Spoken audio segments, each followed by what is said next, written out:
Good evening and welcome to This is Revolution podcast. I am your host, Pascal Robert. Our official normal host, Jason Miles, is still on vacation, so I am holding down the fort while he is away. For those of you who are new to our show or new to our chat, please hit subscribe, ring the bell, or share, and also share within your networks the program if you will. If you have a super chat question you have, please, we indulge super chats, but our format for tonight is going to be that we will take or answer the super chat questions in the last 10 minutes. So the subject matter for tonight's show is going to be postmodernism and its effect on the left and the politics of the left. So we're going to discuss its role, where it comes from, what its meaning is, and how it affects dialectical materialist analysis and the politics of the left and the contemporary scene in America and globally as well. So before we do that, we have once again an intro video for you, and we will go to the intro.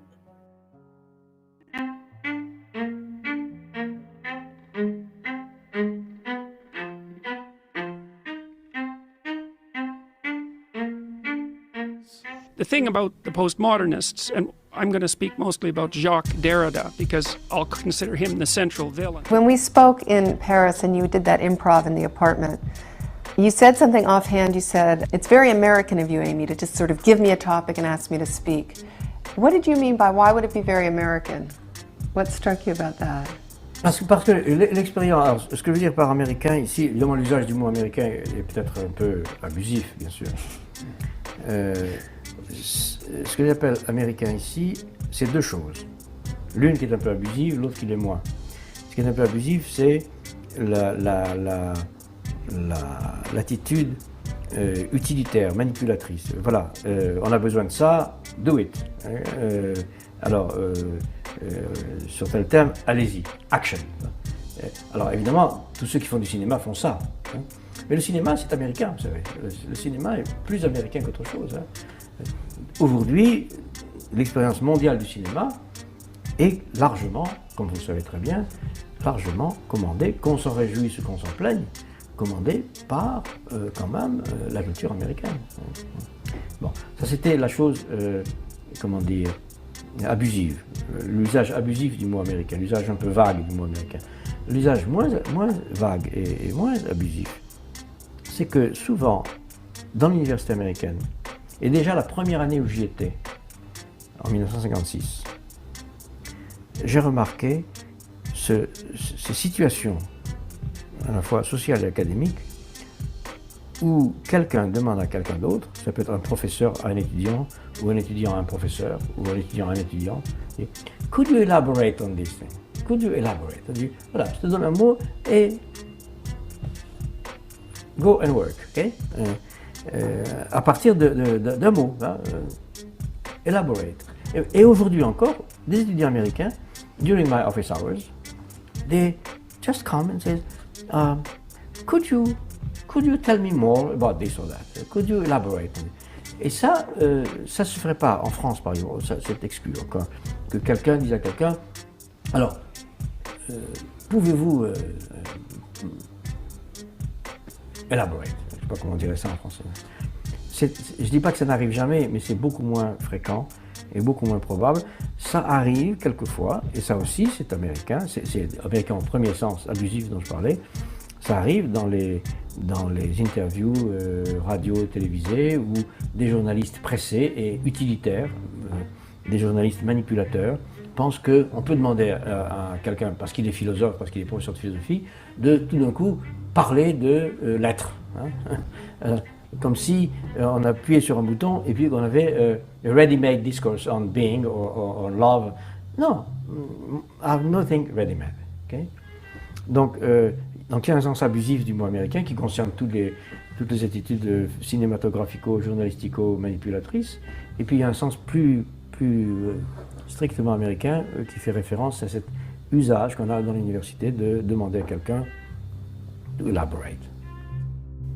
With the raging culture war and debates around critical race theory, we will discuss how postmodern theory became a dominant force in academia that derailed materialist analysis of social and political phenomena. In this episode, we will investigate the origins of postmodern thought and its consequences for today's politics. This is Revolution. Je suis dans ma démarche beaucoup moins avancée, je vais beaucoup moins loin que M. Chomsky, c'est-à-dire que j'avoue n'être pas capable de définir, il n'y a plus forte raison de proposer un modèle de fonctionnement social idéal pour notre société scientifique ou technologique. En revanche, une des tâches qui me paraît urgente, immédiate, avant même toute autre chose, c'est celle-ci. On a l'habitude, du moins dans notre société européenne, de considérer que le pouvoir, il est localisé entre les mains du gouvernement et il s'exerce par un certain nombre d'institutions bien particulières qui sont l'administration, en France on appelle ça préfectorale, enfin je ne sais pas comment on dit ailleurs, l'administration, la police, l'armée. On sait que toutes ces institutions-là sont faites pour transmettre les ordres, les faire appliquer et punir les gens qui n'obéissent pas. Mais je crois que le pouvoir politique, il s'exerce encore, il s'exerce en outre, de plus, par l'intermédiaire d'un certain nombre d'institutions qui ont l'air comme ça de n'avoir rien de commun avec le pouvoir politique, qui ont l'air d'en être indépendantes et qui ne le sont pas. On sait bien que l'université, d'une façon générale, tout le système scolaire, qui en apparence est fait simplement pour distribuer le savoir, on sait que cet appareil scolaire est fait pour maintenir au pouvoir une certaine classe sociale et exclure des instruments du pouvoir toute une autre classe sociale.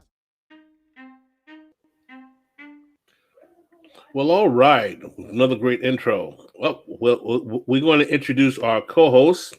Our co-host, Kenzo Shibata, is a Chicago high school English history teacher, host of Meet the Left on Twitch and the Kenzo Shibata podcast, current member of the Chicago Teachers Union Executive Board, and co-founder of the Caucus of Rank and File Educators.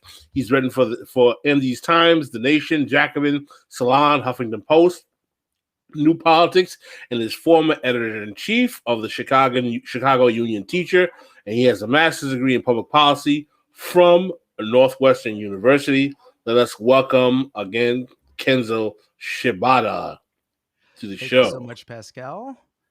Appreciate you coming back on. Thank you, Xavier. And we will introduce our guest for the moment, Dr. and Professor Vivek Chibber. He's an American academic, social theorist, editor, and professor of sociology at New York University, who has published widely on development and social theory and politics. Dr. Chibber is the author of two books, Postcolonial Theory and the Specter of Capital, Verso 2013, and Locked in Place, State Building and Late Industrialization in India, Princeton 2003. Vivek Chibber has launched Catalyst, a journal of theory and strategy, and is also the editor of that publication. Welcome, Vivek Chibber, well-known figure on the left. Thank you.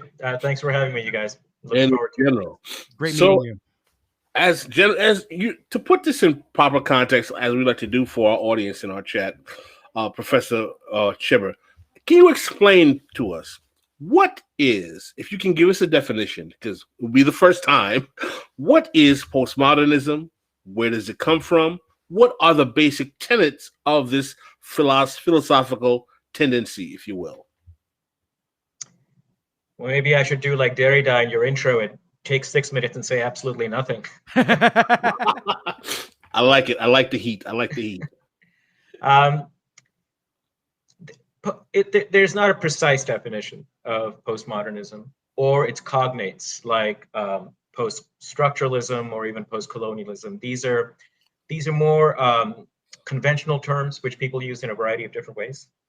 So whenever, and it was one of the favorite games of postmodernist or post-structuralist theorists, is that whenever you try to define what their philosophy or their approach is, they immediately say, well, that's not what it is, or you're being too narrow, or you're trying to cage us and pin us down and things like that. Because one of the favorite techniques of the philosophy is to confuse confusion with profundity, being vague with being profound, not like the Derrida in your clip going on and on and on and on about nothing, as if there's some deep truths hidden in that. So it's kind of a trap to try to define it, but any reasonable, intelligent discussion of any philosophy has to start with definitions. So we'll have to take our blows and try to make some sense of what this beast is before we engage it, before we critique it. So very broadly speaking, postmodernism is a term that's used, or post-structuralism, and they're often used interchangeably, are terms used to define a philosophical movement or a theoretical movement that starts up late 60s, identified mainly with French philosophy, but it has its parallels in Germany as well. It has some parallels in American pragmatism as well. The tenets of which are actually quite well known to anybody familiar with the history of philosophy, because it revives and resuscitates some very old nostrums in philosophical history. And for people who watch this show, who might be familiar with the history of Marxism, for example, the easiest way to understand postmodernism is that it's the latest incarnation of what you would call idealism. And what we mean by idealism is that primarily it's an epistemological position. It's a position that says that true knowledge of the world is A, unlikely to be had, and B, the reason it's unlikely to be had is that access to the world is never given to us directly. Our access to the world is mediated through ideas, through discourse, through conventions, through culture. And because culture, ideology, discourse intervenes between us and the world, it means that it shapes our perception of the world. So all we are ever actually seeing is the discourse and the ideology. In the case of post-structuralism, it was language that does the work. It comes from this philosopher, a linguist named Saussure. In the philosophy, it came from Derrida. In Derrida, it's discourse, which you can think of as language, but he means it more widely as ideas generally. In Foucault, it becomes the episteme, which is the reigning epistemological conventions of the time, et cetera, et cetera, et cetera. These are notions that we're familiar with since the time of the Enlightenment, and even prior to that, even Plato in his convention of the caves and his doctrine of the caves. So the basic idea of postmodernism, post-structuralism, is that our understanding of the world is profoundly and indeed overwhelmingly, definitively shaped by discourse. That's the idea. Now that overturns the traditional, not just Marxist, but the traditional socialist commitment to what's called materialism. Now, materialism has a couple of different propositions that are central to it as well. The first is that our ideas about the world are in fact constrained by the structure of the world. They're not constrained by discourse. The world itself has an impact on our understanding of it. What that means is we are in fact engaging the world. We're not just engaging ideas. Discourse might even mediate our access to the world, but it doesn't shape our knowledge of the world. The world itself has an effect on our knowledge of what's true and untrue, right and wrong. Secondly, what materialists say is that on the basis of this understanding of the world, we can seek to change it. Now, here's what it comes down to for socialists, for Marxists. If you think that all knowledge claims about the world are just claims, they have no way of being tested or as being true or false, that they're simply just shots in the dark, that they're simply just conventions, you have absolutely no business going about trying to tell people to join in a struggle to change the world. Because it's hard and it's risky, and you're asking them to make real sacrifices on the basis of what? Of having no knowledge whatsoever. So Marxists responded to this, the growth of post-structuralism, postmodernism, with a very critical eye, saying, if this is true, we've got to give up the game. We can't be engaged in real serious politics if discourse shapes our ideas of the world instead of our ideas of the world being shaped by the world itself. Now, as it happens, when post-structuralism comes around, Marxists are a dying breed. So it quickly displaces Marxism as the radical philosophy that academics come to. And academics, for a variety of reasons we can get into later, at the time, now we're talking about the 70s and 80s, flock to postmodernism because it provides a function for them, which they desperately need at the time, which Marxism does not. And by the 90s, it's really overtaken what used to be the reigning radical approach, which was Marxist theory. Marxism is displaced by it, and the effects of that are being felt today as well. Kenzo, do you want to ask a question? Yeah, I mean, what is really coming up for me here is what I'm seeing like in the movement politics is, we had this huge national project with Bernie Sanders, and I'm not trying to canonize him, but it was a time when a lot of different aspects of the left came together under one big project. And when that collapsed, it seemed like, I'm particularly looking in the DSA, a lot of folks started looking inward, and the kind of a more prevailing politics is trying to critiquing our own institutions, but not finding a way to make them grow. So like we're trying, I'm seeing a lot of resolutions and bylaws being passed in different chapters where it's about like having X amount of people of color on a certain board, or, certain things to make it to change the way that comrades interact in meetings by policy and not just by like camaraderie. I'm just wondering if you're seeing, that being an impact of postmodernism, and specifically like how that, kind of wormed its way into movement politics. Yeah. I would not say that's a consequence of postmodernism. Okay. That's a consequence of particular social conditions that the left is now inhabiting, and particular institutional spaces that it's been inhabiting for 30, 35 years now. And the class character of the left, the class environment that it inhabits. I'll come to that in 1 second, Kenzo. The postmodernism or post-structuralism is important because it's given a vocabulary to this. And it's given a kind of patina of academic and theoretical respectability to the inwardness, to the inward orientation, the self-absorption, in many times the narcissism that you see on the left. So we have to now separate these two things. First, we have to ask the question, well, what are the social conditions? What is the class environment that's behind these phenomena that you just described very accurately, I think?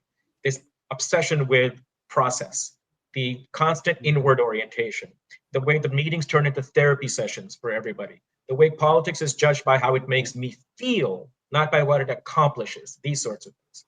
Well, I think there the answer is actually quite clear. The current left, I've been on many shows beating this drum now, so I guess it's getting kind of repetitive. The current left is unusual. It's unique in that it's the first left in the global history that has no connection to the working class.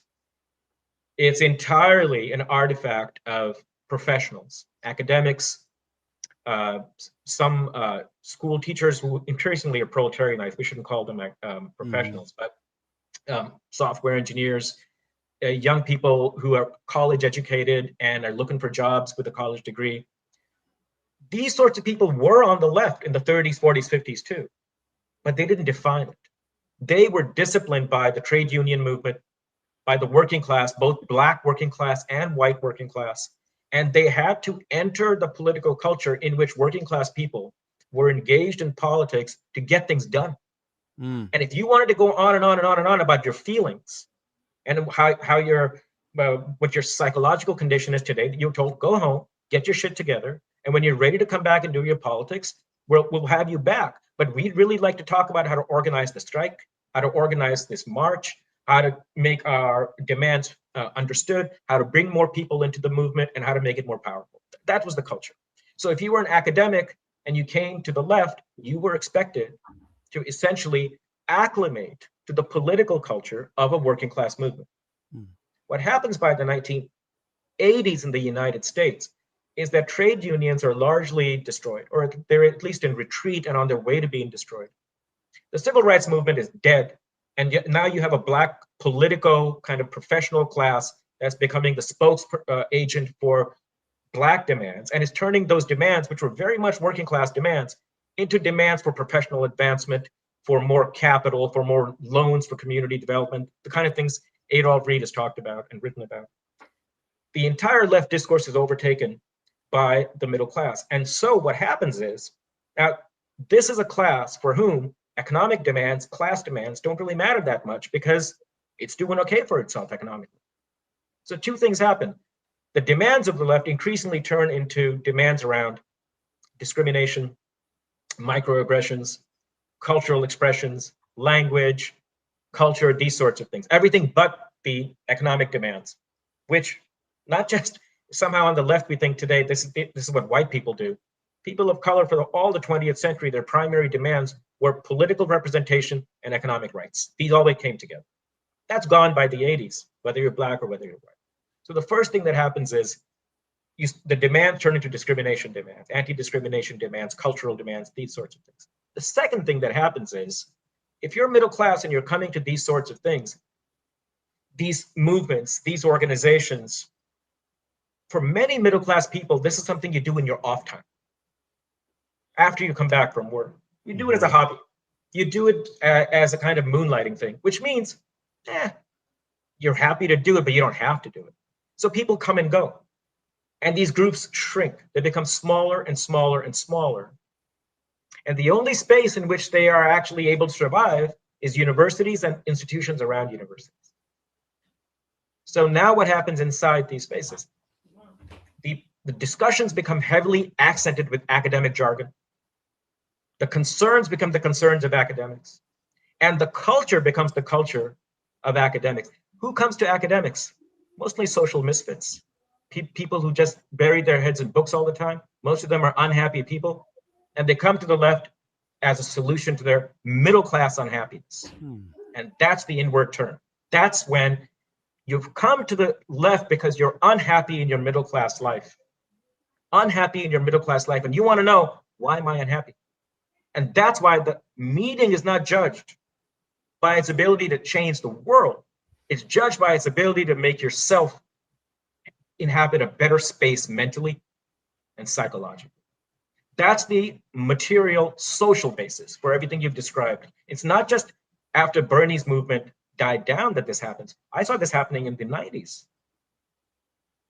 And it's been this way since. I came from India. It was shocking to see what goes on in left-wing meetings. You never discuss politics. What you discuss is, why did this dude speak for 5 minutes? I only spoke for 3 minutes. Why are there 5 white people in the room and only 1 black person? Why are there not enough women? What is the LGBT? It was, my friend in Madison used to call it, it's a DNA count. You come in and you judge the meeting by who's in the meeting. That this is not irrelevant. You know, these things matter, but this is all that matters. Mm-hmm. That's because of the class character of this thing. So go ahead. Would you argue that what ends up becoming the left project is equality of opportunity, distribution, and recognition in a pie that becomes shrinking for the elites, and just about among the elites that becomes almost disappearing for everyone else? That's exactly right. See, look, what was the traditional left, the core of left politics? It was economic redistribution, and if you're really ambitious, property relations, changing property relations, right? From capitalist to some sort of socialist ones, right? It was an attack on the market. The essence of the left was the market cannot rule our lives. What happens by the 90s is it's for more advancement within the market. You don't question the market. Anti-discrimination politics basically says, hey, I'm as qualified as you are to get this job, but I don't get it because I'm a woman or because I'm black, and that's unfair.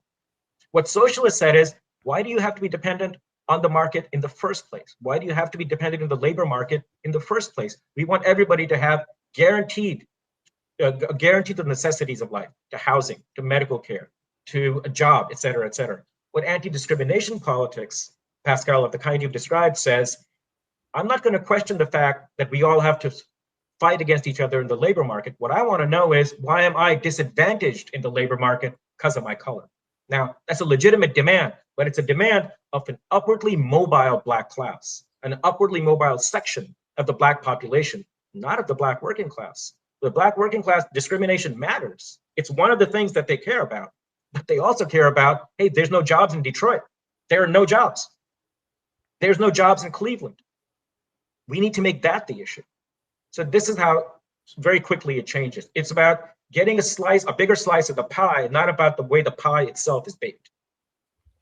Can you explain to us how the rise of postmodernism or post-structuralism maps into the sharp neoliberal turn of the 80s, which of course we know starts in the 70s, but the sharp turn takes in the 80s? In other words, is the popularity of postmodernism / post-structuralism a consequence of the neoliberal turn, or does it help foster the neoliberal turn? Or perhaps there are nefarious forces in the foundation world that give succor to this type of intellectual development to help it further displace Marxism or materialism in academia. Not to sound like a conspiracy theorist, but if you want to, I wouldn't be mad.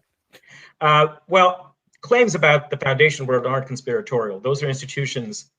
They do fund, they do make decisions, and that's not a conspiracy theory. So I wouldn't demean what you're saying by calling it a conspiracy theory. I'll come back to the foundations in a second, Pascal. Let me address the first part of what you said, because it's very important. Post-structuralist theory and its ascendance in the academy, at its essence, is a consequence of neoliberalism, not its cause. But once it takes hold, it has an enormous impact on the reconstitution of the left, and thereby strengthens neoliberalism as well. What you might call, it's a dialectical relationship. So let me explain what I mean by that. It's a consequence of neoliberalism in two particular ways. First of all, neoliberalism is made possible in large measure because the institutions that were built up over the last 50 years of the labor movement are dismantled or destroyed, to an extent that we have never seen in the modern era, not even in the era of fascism. There's never been a time when the left was flat on its back the way it was in the United States and England in the 1990s, and then on the continental Europe in the early 2000s. It's the weakest it's ever been. That weakness to the intelligentsia generates a culture, a psychology of defeat, of cynicism, of the sense that you cannot change the world, is just too much. That's why somebody like Foucault becomes so popular in the intelligentsia, because Foucault says the essence of Foucault's theory of power is that you can't dismantle power. Power simply changes its form when you go from one society to the other, when you go from capitalism into socialism. So you can't struggle against it. All these politics that were aimed at macro structural transformation of society, socialism coming out of the Enlightenment, revolutionary politics, all they did, Foucault says, is replace one kind of despotism with another. Liberation will come not from changing society, but by fighting in its interstices. That's the term used. In corners, nooks and crannies here and there. Now, you tell a middle-class person for whom the world is basically okay, but it's these little odds and ends that need to be fixed. You tell them, hey, the odds and ends are where the battle is, you're going to have a happy camper. They're going to be very happy with this. And they embrace the intelligentsia, because it's in the professional class and the middle class. It embraces this philosophy. It already loves the fact that the philosophy is telling them, you will never understand the world. That was the idealism that I talked about. So now, if I can't understand it, how am I going to change it? Why even try to change it? Secondly, profound structural changes are useless because they'll just bring about a new form of power. So we're going to fight in the interstices. Well, here's a little interstices for you, the classroom. I'm going to fight to liberate the classroom. I'm going to fight to liberate this meeting that I'm going to have at 8 o'clock today. I'm going to fight to liberate this TV show because I don't like the way in which characters are being depicted. So the cynicism turns into a full liberation. You're liberating these little nooks and crannies here and there. That's a consequence of the defeat of neoliberalism. The other part of neoliberalism that feeds this post-structuralist turn is the individualism that neoliberalism fosters. Because once you can't organize a class, once you can't change society, once you can't join a movement to do ambitious things, change starts from within. It's about you changing yourself, right? All this sort of stuff. So that's all a consequence of the defeat, and post-structuralism gives a vocabulary for all this. Now, of course, that comes the second part. Once it becomes the culture of the left, it's no longer a left. So the one historical force that's been anti-capitalist for the last 150 years, it's reduced to these professionals in urban spaces who now say, organize, schmorganize. What am I going to do with all that? What I'm going to do is talk about microaggressions. What I'm going to do is talk about the culture wars, this, that, and the other. So now on the left today, every time you raise economic demands, some clown in the room is going to say something like, well, that's economic reductionism. They've got all these, buzzwords. That's class reductionism. Yep. That is ignoring my situation. And the reason that's important is that, well, it's me. And what's more important than me? These ridiculous terms came up in the 80s. What you're saying doesn't speak to my condition. That's an 80s term. The notion that something is wrong because it's offensive. Nobody in the history of the left ever used the term offensive. Offensive is a subjective, individual term. We said this is racist. We said this is imperialist. We said this is sexist, but we never said this is offensive. Offensive comes from a culture that says, if I feel that something is wrong, it's wrong because I feel it. All this stuff right now inside the left, the theoretical expression, the theoretical vocabulary for the self-absorption and the narcissism and the inward-looking orientation, that vocabulary came from post-structuralism. I want to, I'm not that I disagree with you, but I want to add an inflection point, maybe push back a little bit. In terms of the left abandoning the working class, someone brought up an interesting question in the chat. When Nixon comes to power in the early 70s and he courts the working class, as the reactionaries have done over the 50-year counter-revolution, which is a theme we have on this show that basically argues that the politics that happens in the United States in the West post-68 basically is a counter-revolution against the New Deal Civil Rights Coalition of the prior periods. How do we account for the fact that the reactionaries actually kind of subsume the working class to an extent, i.e. the Reagan Democrats, i.e. the Nixon hard hats, and that their reactionary politics, I don't want to say nature, their reactionary development or the phenomenon of their reactionary worldview makes them somewhat unable to be appealed to by left politics. How would you respond to those phenomenon? When you say their reactionary politics, you mean the working class reactionary politics? The working class that was particularly appealed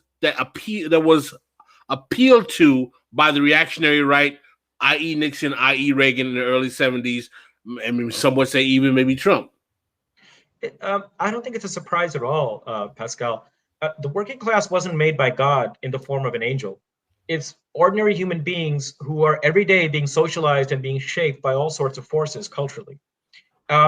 Fascism had a very important place for the working class as well. Today, in the global South, the far-right movements that are developing draw the working class to themselves as well. This has been true from the Russian Revolution onwards. We shouldn't be surprised by that. And that's why, for the left, it's so important to be immersed within the working class so that they have a presence that can fight culturally, politically, organizationally to bring the working class to its side. They don't come automatically. That's a struggle. The reason they don't come automatically, and they are sometimes drawn to these reactionary forces, like you're saying, is that the reactionary forces appeal to very real anxieties and very real economic needs that the working class has. So Nixon isn't just saying to them, join up with me and we'll go clobber the world, or we're going to beat back the civil rights movement, or we're going to capture the television stations. He's saying, join up with me and I'm going to give you a better life. Anytime the message of the right is made to the working class without the promise of a better life, it tends to fail. And the reason they can promise that better life is that they do control the main institutions of society. Now, the promise is often hollow. In neoliberalism, for 50 years, it's failed. but it's always a promise to say, I'm going to be able to fix this for you. The reason the left all over Europe and the United States, social democratic parties, left parties, are hemorrhaging working class voters is they don't even try to say that anymore. What they have now is overwhelmingly a cultural message, and lots of finger wagging, lots of lecturing and haranguing to workers. The American left wants the working class to fill out a form to see whether it's worthy of them or not. In that situation, they're going to go to the right. There's just no way around it. So, I very much take your point. I just think it's not a surprise that the right appeals to the working class because they have votes and they've got to try to get those votes. The right tries to bring them to their side with a package, with an ideology, but that always includes material benefits. And that's where they are today, being more successful than the left. Well, Kenzo, you want to add any questions? Yeah, so I worked as a union organizer for a few years. I took a leave of absence from teaching to do that. And one of the locals I worked with, they were a grad student local. This is not going to surprise you when I'm about to say. They got microaggressions written into their contract. So if an administrator acts a microaggression against a grad student, they can grieve it. Now, as a cynical union guy, I'm like, well, a microaggression could be anything. I mean, that's never really been defined to me. This might just be a way of fighting the bosses. It's whatever I say it is. Absolutely. Which is usually what the leverage of the bosses have. I do, though, see that having this mentality within their union, though, that microaggressions are a thing, that can eventually implode upon itself. And so when I'm thinking, I guess what my question is, like, as an organizer, I'm thinking, like, is it possible to, like, have that inward facing kind of politics and, real material analysis? Can that exist in a dialectic? Because when I do work with, like, young teachers, also, I'm a teacher, I'm back in the classroom, they're really into this stuff. And that stuff does get them excited to be involved in the union when you hear about the kind of identity-based politics. But I do fear that it's something that's going to implode upon itself, even though it does activate people. I mean, look, it's been 20 years of this stuff. Why is the left, why does it have any traction whatsoever at this moment? It's because of Bernie Sanders. It's because Sanders is the first politician in 50 years to come into politics and say to the population, A, you have rights. B, you're all suffering, and that's common across so many of your identities, so many of your ethnicities and genders, etc. And C, it's possible to unite around these things. And this is a message that from 1905 to about 1975, any social democrat or any politician on the left worth his salt took as being his calling card. Sanders is the first politician in 40 years to even bring it up. You take Sanders out of the equation, what do you have? You have, over the past 20 years, a left that is basically just a social club. It's people talking amongst themselves of the professional classes. It is not the union movement. That left has very little connection with the union movement. It is not any kind of liberation movement. Liberation movements were tiny little, movement is a wrong word. They were little affinity groups by the early 2000s. You saw something building with the anti-globalization movement, but it died because of 9/11. And even after the Occupy Wall Street, the left was still it was basically a media event, not so much any kind of real organizing. Organizing died under the weight of this culture that Kenzo, that you're describing. If a well-adjusted working class person, black, white, or brown, walks into a meeting where the whole meeting is about these microaggressions, they never come back. I've seen it happen. They never come back. Like half the time, they can't even understand what's being said because the language is so off-putting. It's so jargon. So not only is it going to implode, Ken, it's been imploded. I've been in it. I saw it. I witnessed it, and I walked away after a point. It's been that way for over 25 years. Another question I want to add to a pivot on your point, Vivek, is that doesn't the kind of subsuming of the new left into academia start really, or the left interacting start in the 60s with the student movement? Doesn't it also start with, isn't the thing that makes the working class turned off by the left, frankly, is that the abandonment of the working class didn't even start during the 50-year kind of revolution, but really goes back to the new left of the 60s, where it becomes a quote-unquote college student-oriented movement as opposed to a working class movement. Yeah, and Pascal, this goes back to your point about Nixon.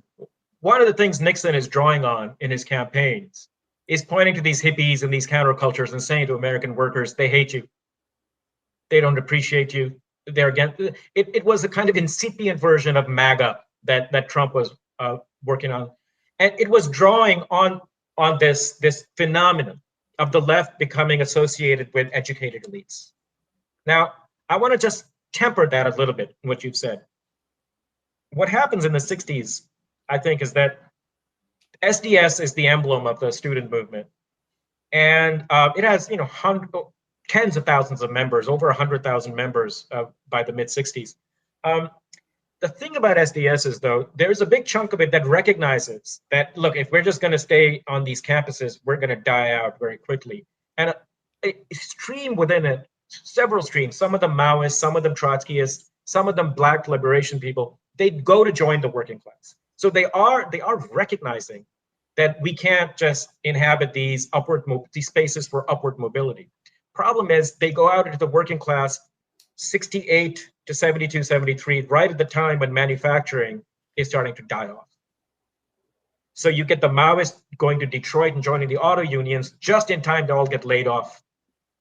You get some of the Trotskyists, the IS, going into the TDU, the Teamsters. They manage to survive.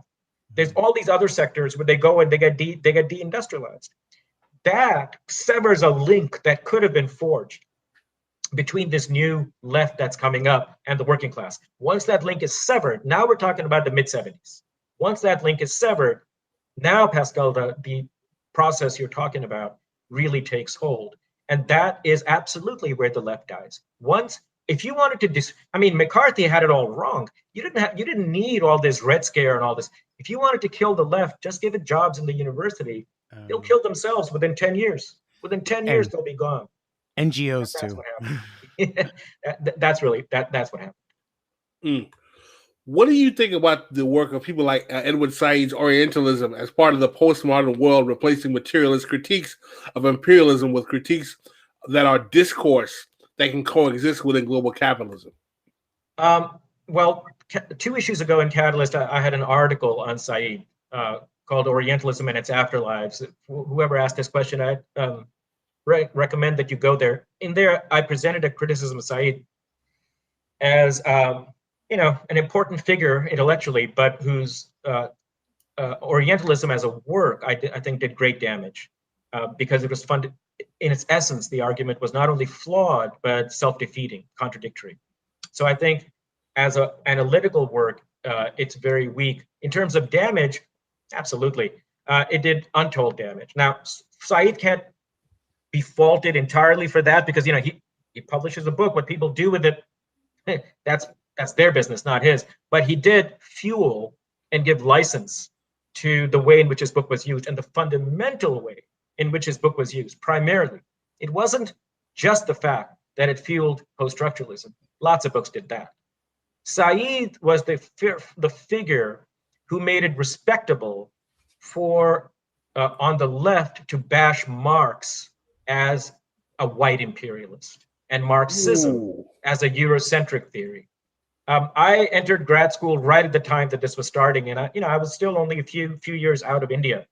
I was absolutely blown away that these white grad students would come into class and say Marx is just a white dude who is an imperialist. And I'm coming from the global South, where literally hundreds of millions of people look to Marx as being an answer to India's and the global South's economic predicament. And here's these highly credentialed PhDs announcing that no, Marx actually was just a white dude. Foucault didn't do that, Derrida didn't do that, Said did that, and it's still done. Wow. So the idea of centering Marxism as a kind of Eurocentric otherized notion of analysis, divorce. This is very common, particularly in Afrocentric thought, in some Black nationalist thought. Yeah. Very common to try to delegitimize class or dialectical materialist analysis of Black political phenomenon as being quote unquote Eurocentric, or quote unquote, you're just one of those Black guys who's being brainwashed by those white socialists, et cetera, so on and so forth.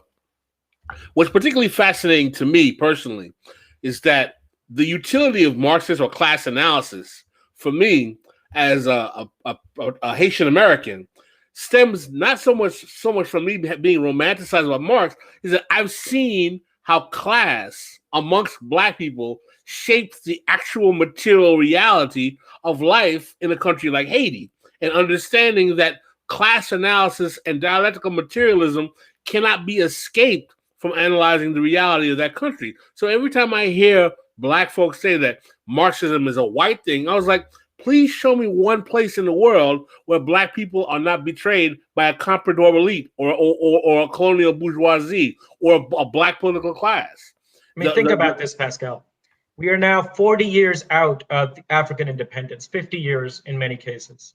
And this is where the discussion is. The left is a group of children.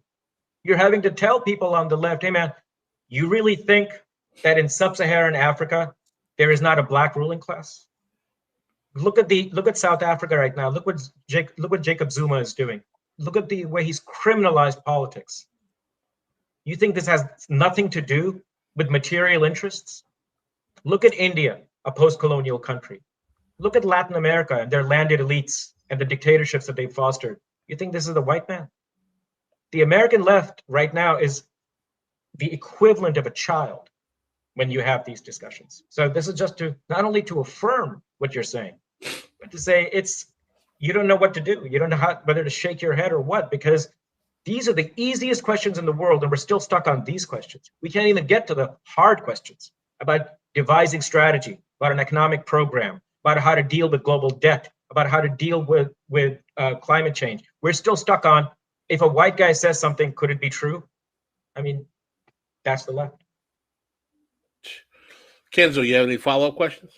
I mean, one of the things that's really coming up for me is when people say, like, let's not read Marx, and then they come up with a bunch of other people to read that say approximately what Marx says. And this also comes up in meetings where every year, should we use Robert's rules comes up, and then you have a bunch of alternatives that are essentially Robert's rules. And so like this, being hypercritical of like your own movement, all it does is slow it down, is what I see. And it seems to be very intentional. And one of the things I'm seeing as a teacher right now is that we are in a crisis moment. I like how you said that we are being proletarianized right now.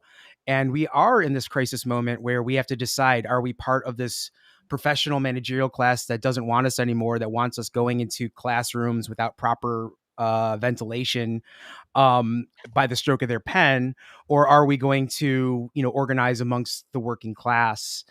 And I guess it's kind of a broad question. Do you see us, a labor movement that it would be possible to cut through all this, discourse that people are inundated with? I think. And how do we get there? That's a $64,000 question.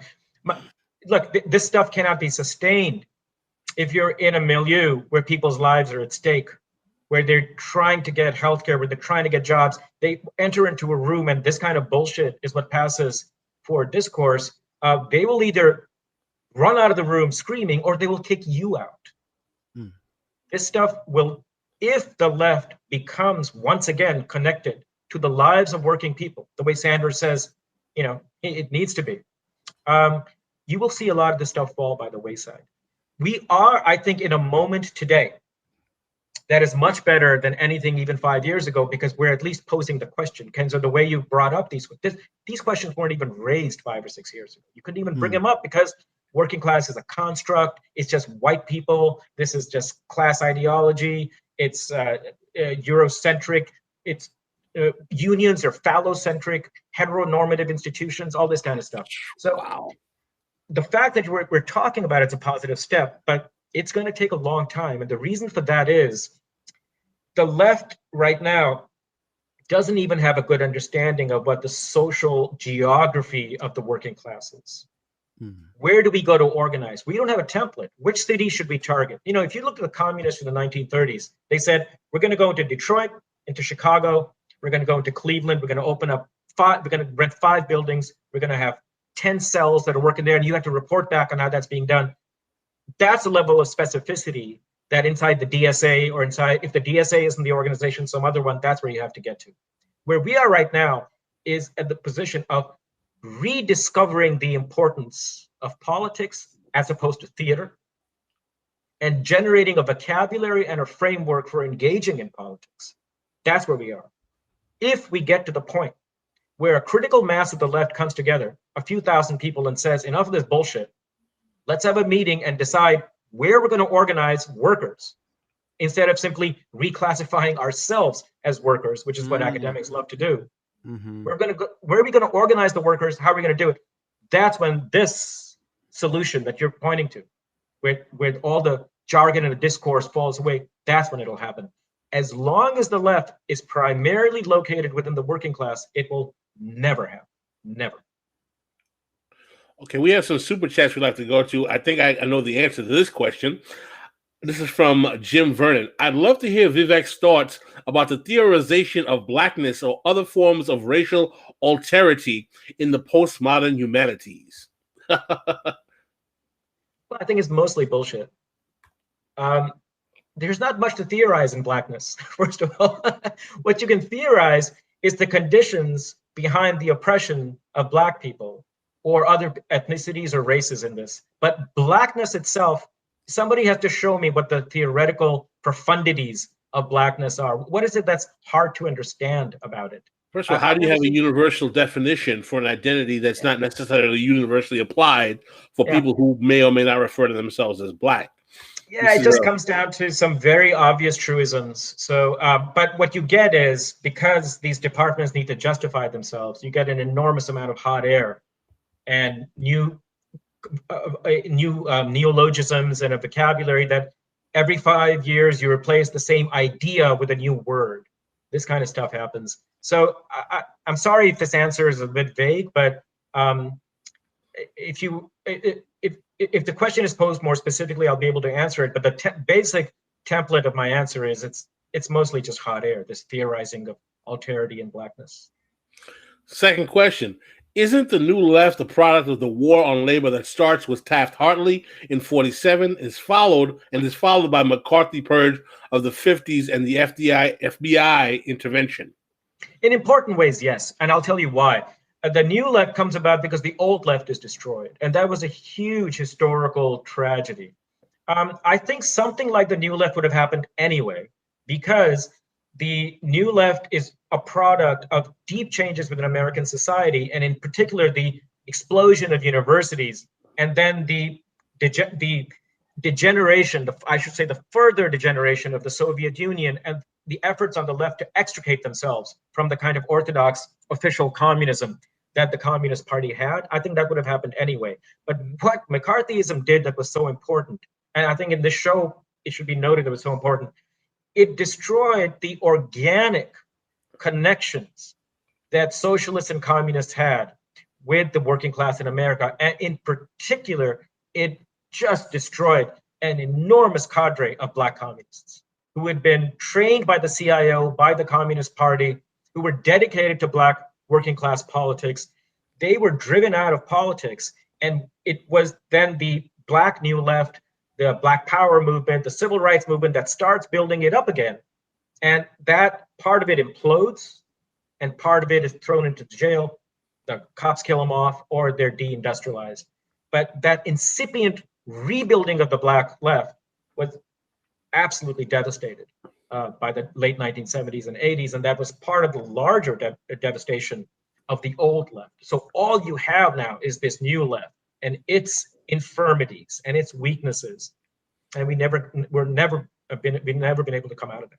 We've got another super chat here. Why does the American left ignore the socialism that happened or is happening in the global South so badly or so hard? And I have a follow-up for this one.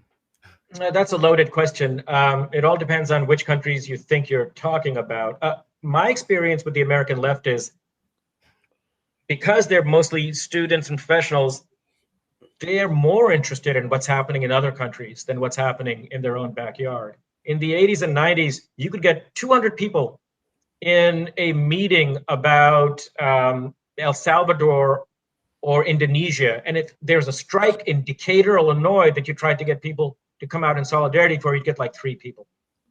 So this fascination with the exotic, with other countries, is actually quite deep on the American left. So we might be talking about different things, the questioner and myself, but it's not my impression that the US left ignores the rest of the world. It's mostly its own country that it ignores. So I just got a question actually from a friend of mine, my friend Honda, which is a good follow-up to this one. He wants you to talk about the current discourse around settler colonialism and making the U.S. working class culpable for the extractive treatment of the global South. No, well, I think it's fundamentally mistaken. I mean, there is this academic movement to make settler colonialism the concept, the foundational concept, so that capitalism is derivative of settler colonialism. And if you talk about capitalism, you're kind of effacing the centrality of the settler colonial history. And I just think that's wrong. I think settler colonialism itself is analytically almost of no value whatsoever, because all it tells you a bunch of people went to a country, settled there, and wiped out the indigenous population.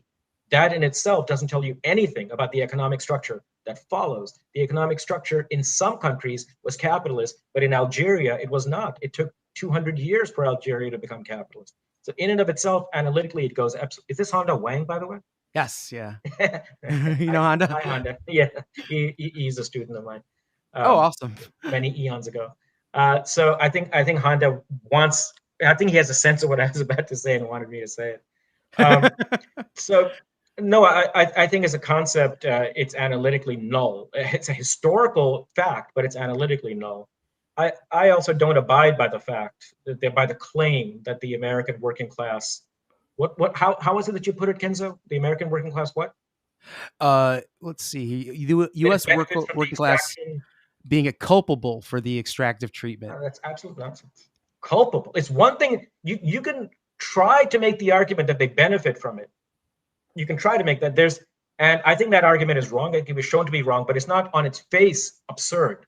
But to say that they're culpable means that they're the ones calling the shots.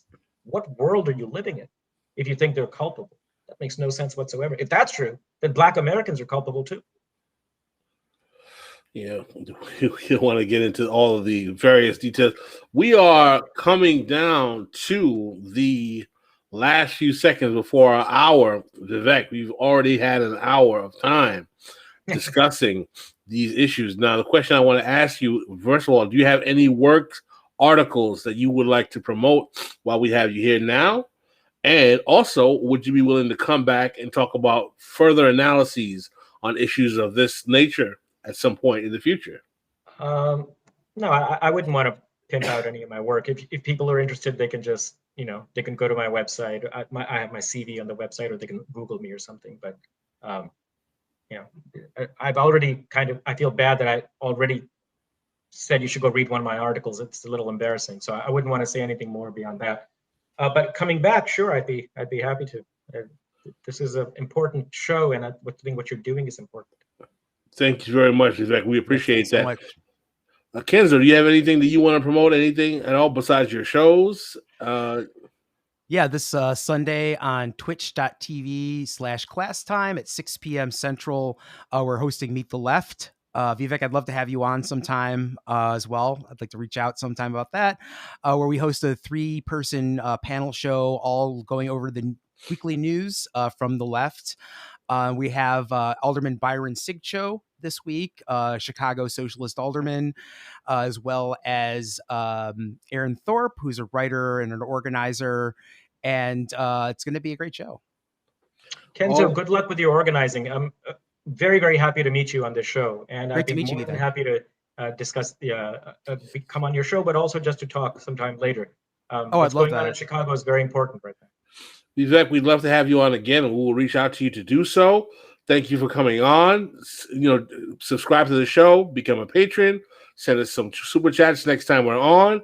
And for now, for those who are followers of This is Revolution podcast, we are not having an after hours today because Vivek has an obligation with his daughter.